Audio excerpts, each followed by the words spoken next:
more parts of the cooking processes. I see a lot of cooking videos and they're very short and to the point, and that can be nice and quick, but I also really miss the old style of cooking. And also Martha's Store, where they really show the full process from start to finish of cooking something, and that's the way I learned to cook. And I think if I just watched videos that are nowadays that are designed to stimulate your dopamine reward system, that I would not be the cook I was today.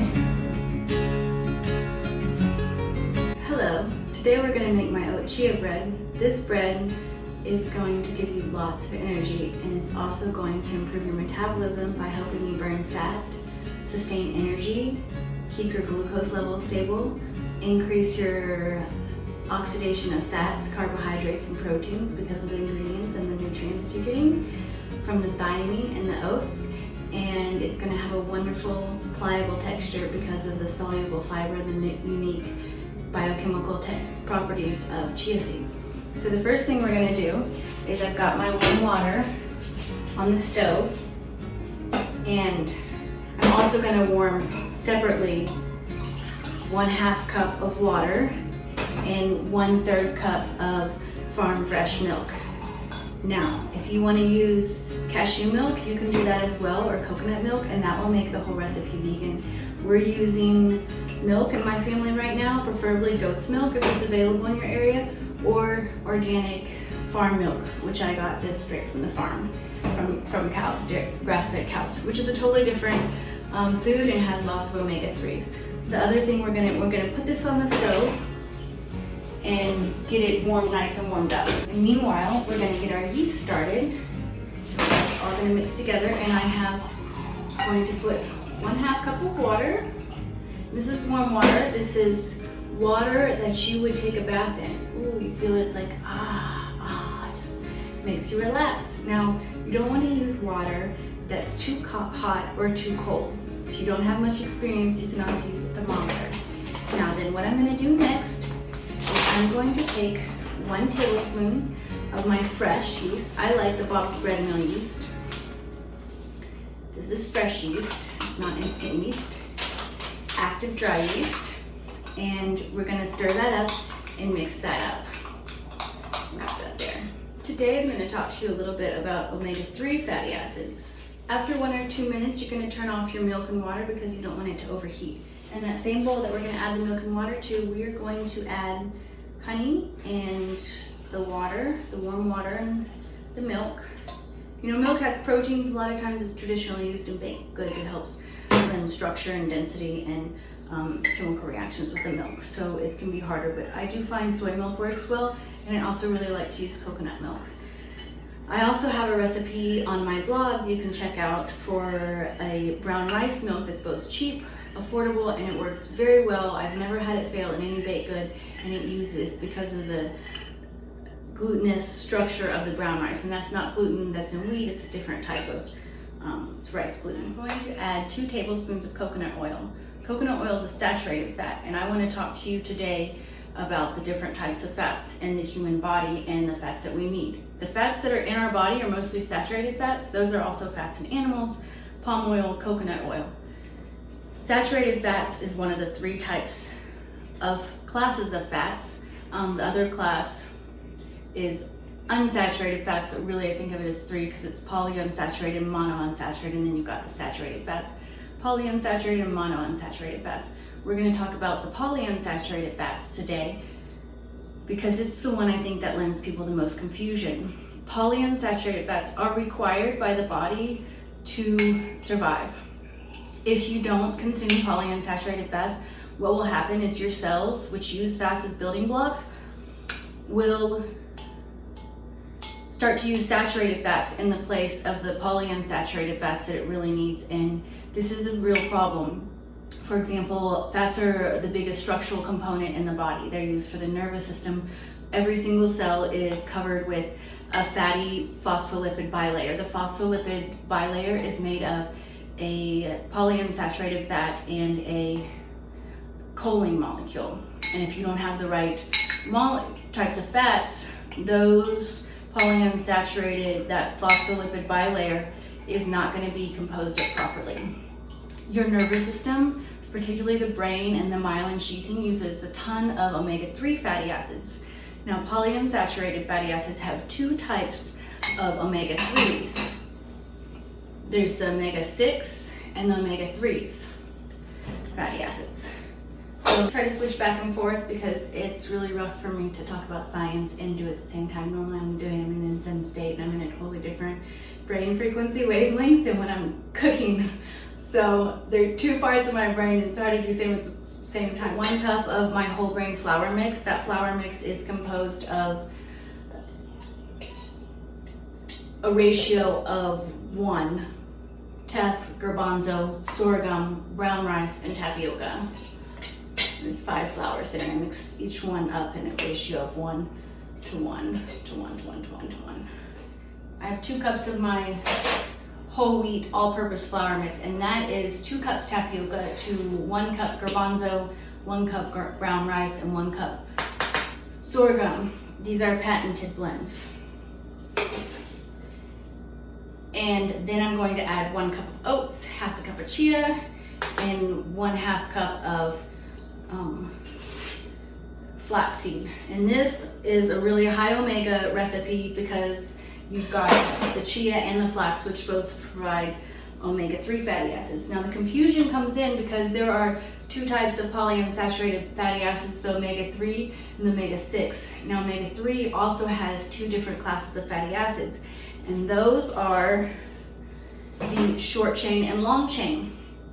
Short chain is in plants. We have limited plants that have that, but some plants produce them. They mostly come from seaweed. Chia seeds, purslane, flaxseed, and walnuts and hemp seeds are, with hesitation, the only seeds or plant foods besides seaweed that have the omega-3 fatty acids. Now, these omega-3 fatty acids, they are not the same that's in seafood. The omega-3 fatty acids that's in seafood, that's DHA, that's a long chain fatty acid. Now the fatty acids we are getting here, the body also needs these fats.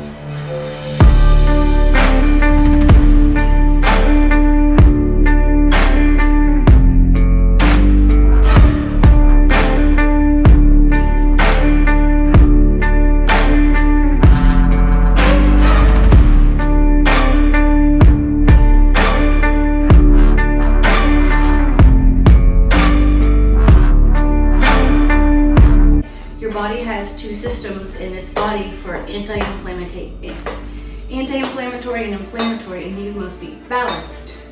The omega-6 is the inflammatory side. That's not necessarily bad because your body needs inflammatory processes to function. It's only when they are excessive that it's bad. Now most people are lacking in the anti-inflammatory fats because there are so few in plant foods, and people don't eat much seaweed. So it's very positive for your diet to incorporate at least 1 to 2 sources of seeds or nuts, namely walnuts, that have the short chain omega-3 fatty acids. These are 18 carbons. This is what we're making right here. Some of those can be turned into the long chain, the one that's in fish and seaweed, but only with a small amount percentage. So the long chain has 2 more parts, if that's not confusing. But the long chain omega-3s also have 2 types. You have DHA and EPA.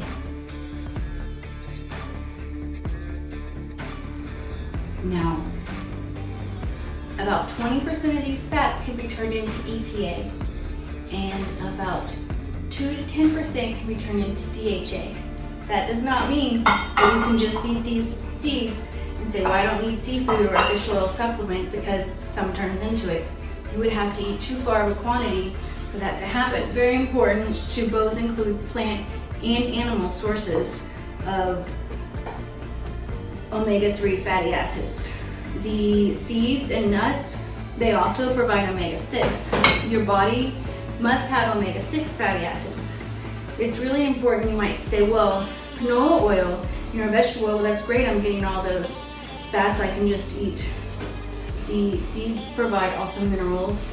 You might get 10% of your calcium in 1 serving of seeds with half the calories that the fats from oil are providing without any of the micronutrients. And people often, they're getting all their macronutrients are in the wrong proportion, and they're not getting the micronutrients. And I think this is one of the biggest things to pay attention to in nutrition, more than are you eating meat. You know, it's so absurd. I'm so sick of seeing people eat raw meat on Instagram. It's ridiculous. It's like being like vegan. You know, you can't be vegan. You can, but you must take supplements. And I really think we should come from a whole foods approach, because supplements aren't regulated. Now, if supplements were regulated and you knew what you were getting in a bottle and you weren't getting twice your daily limit of lead, like is in many supplements, or other contaminants, mercury, lead, aluminum, heavy metals, 80% of supplements have been shown by research to be contaminated. So I used to take far more supplements, and I've always been really careful about the supplements that I take. So now we're starting to resemble, you can see this here, something like bread. Your normal bread. But this, you know, if we continue to knead this would be like normal wheat bread, and it would rise and get lighter and fluffier because the gluten structures would cross-link, and then they would be able to make a less dense and porous structure. Now, when you're making gluten-free, it's far more nutritious, one, because you're lacking glyphosate, and two, I've got a wide range of ingredients, which is increasing the micronutrient range. This also has a complete protein, both by virtue of the types of flours and by virtue of the seeds. And this is much higher in B vitamins, especially thiamine, than any wheat product would be. So I think it's not so much about the gluten, unless you're gluten sensitive, but I think it's a lot of people can start to eat bread like this and feel really good because they're eating really nutrient rich food. So what we're gonna do, and it's really important here, and also it's important that we work fast, and I stopped talking a little bit, to add more water, and I'm gonna show you how it gets more liquid so that we have a lighter dough structure, so that it can react with the yeast and quickly rise, and then we wanna get that first crack in the oven with a real high heat. So what we're gonna do here is we're gonna turn the mixer on with our attachment, and we're gonna start adding the water until it gets really sticky. Stickier than cookie dough, somewhere around muffin batter, but not quite that thick. You don't wanna be in the banana bread liquid level, or like a cake. That's too wet. I'm gonna add between 3/4 and 1 1/4 cup of water, depending upon how my dough looks.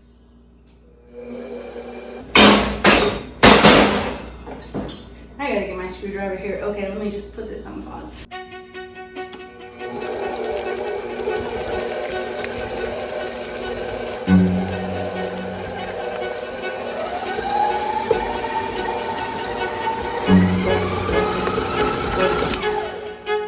Okay, I'm really loving this.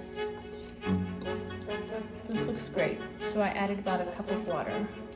So you see our dough is still sticky. It suddenly went from being all mixed together to sticking on the sides up here.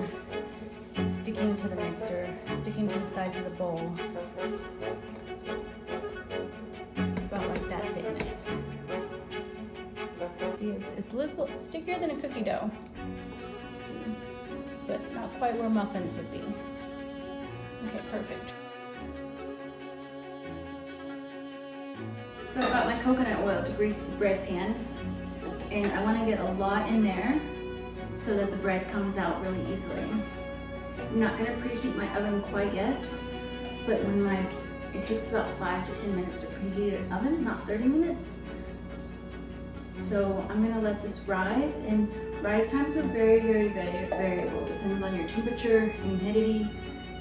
I'm always hesitant to put how long something roasts, because I can have one day I cook a recipe and it rises in 30 minutes real quick, and another day an hour and 15 minutes, an hour and 45 minutes.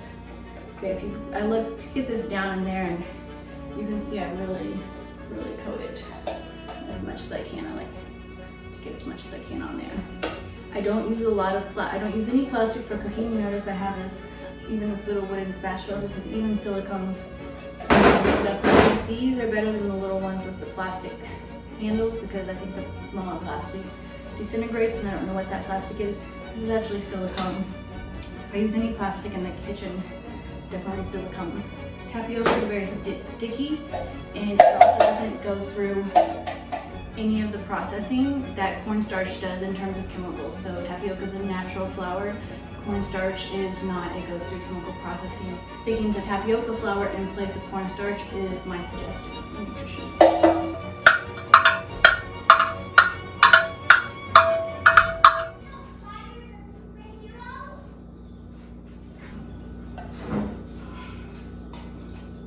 I don't let him watch cartoons on the tablet, at least. It's all about Learning Channel. Okay.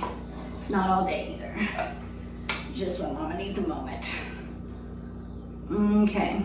I could have even put another quarter cup of water in here and it'd be good. I think it's better with the gluten-free dough to, if you're on the side of being a little sticky, a little bit liquidy. Now, if you get too liquidy, your dough will fall because it's too moist. It won't be able to hold itself up.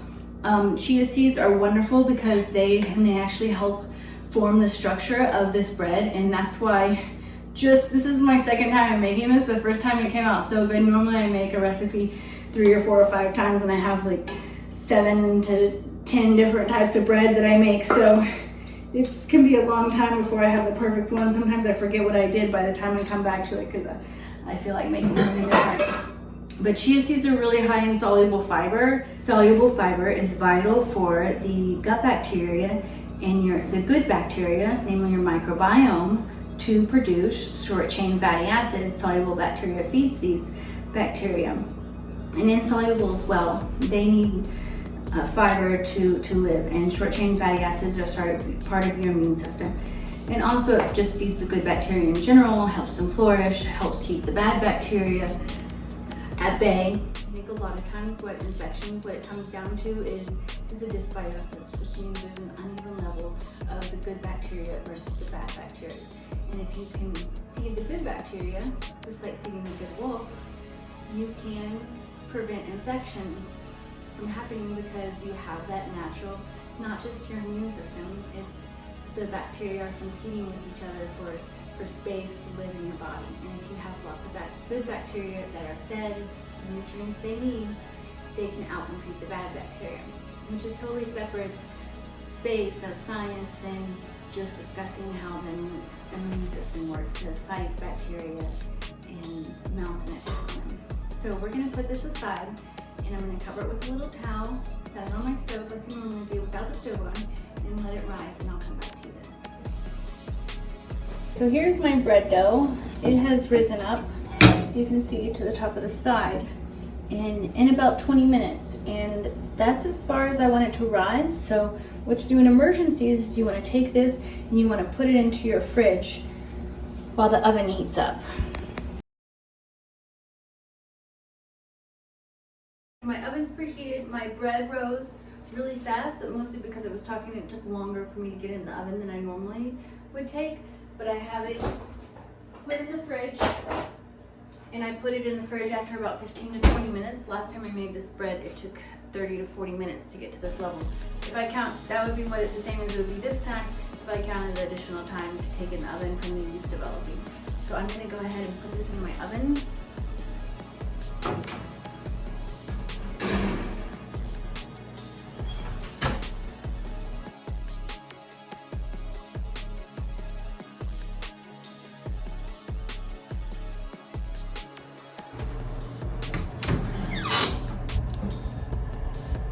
Here's what your bread should look like.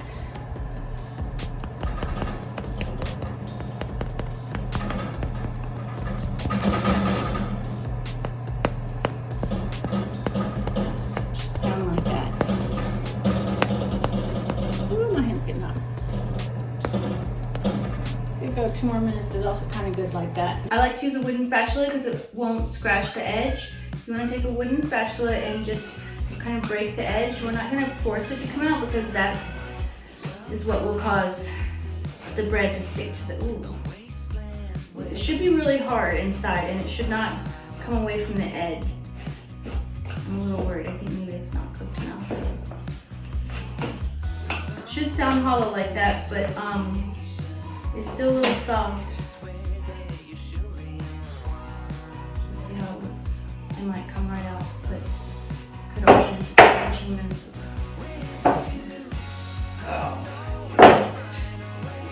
sometimes it doesn't come out right away. Yeah, it's on the lighter side, but it is. Yeah, it's good. It's good. It'll firm up in a minute. Sometimes I like to cook it a little crispier, but then it stays more moistened like this. Beautiful.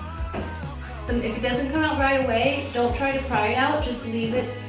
Leave your pan upside down like this. 20, 30 minutes, 2 hours, whatever. Come back and then pull it up.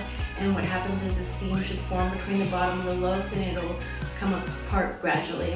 Far better than damaging your pan. And don't use metal because of what happens. It's scratched. So there's our oat chia bread, and when this cools a little bit, I can slice it and make a sandwich with you. You know what, Mama, you know which one is going to be mine? Which one is going to be yours, love? I don't like those. The only thing that the one that you're making on this one is going to be mine. Okay. No! Are you gonna put those on mine? I can put whatever you want.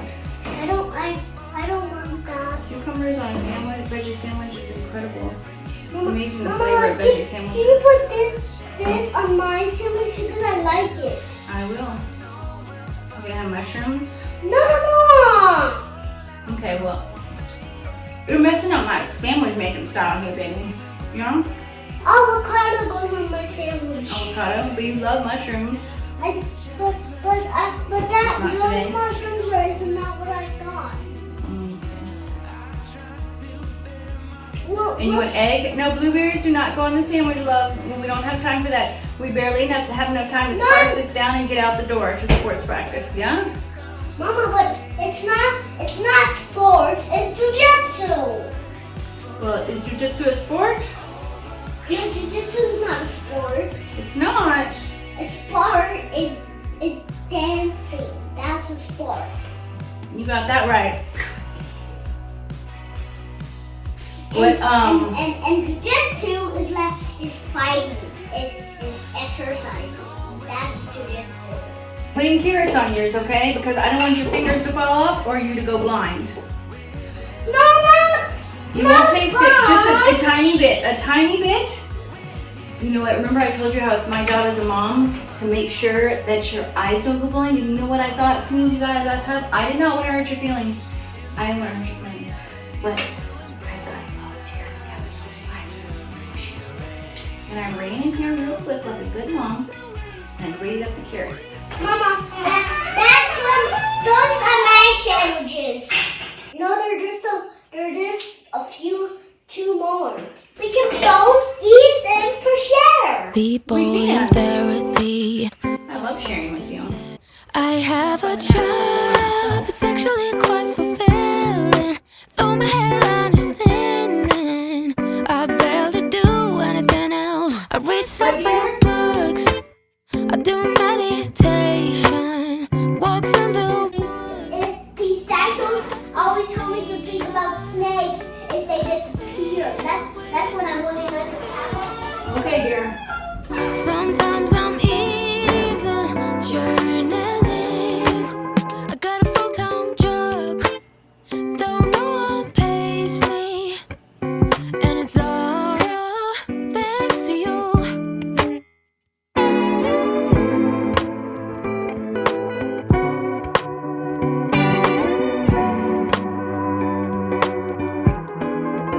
Some days